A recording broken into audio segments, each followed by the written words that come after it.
Hello, ഞാൻ ഡാനിയലച്ചൻ.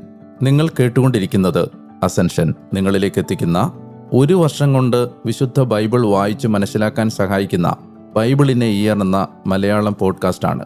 ഉൽപ്പത്തി മുതൽ വെളിപാട് വരെയുള്ള നമ്മുടെ ബൈബിൾ പാരായണത്തിന് ജെഫ് കെവിൻസിൻ്റെ the great adventure Bible time line എന്ന റീഡിംഗ് പ്ലാനാണ് നാം ഉപയോഗിക്കുന്നത്.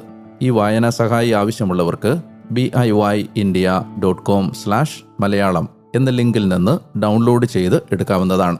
ഞാൻ വായിക്കുന്നത് POC മലയാളം ബൈബിൾ പരിഷ്കരിച്ച വിവർത്തനത്തിൽ നിന്നാണ്. ഇന്ന് ദിവസം 39. ഇന്നത്തെ വചന വായനയുടെ പാഠങ്ങൾ പുറപ്പാട് അധ്യായം 21, ലേവ്യരുടെ പുസ്തകം അധ്യായം 14, സങ്കീർത്തനങ്ങൾ 75. നാം വചനം വായിക്കുമ്പോൾ വചനം നമ്മെ വായിക്കുന്നു. പുറപ്പാട് അധ്യായം 21. നീ അവരുടെ മുമ്പാകെ അവതരിപ്പിക്കേണ്ട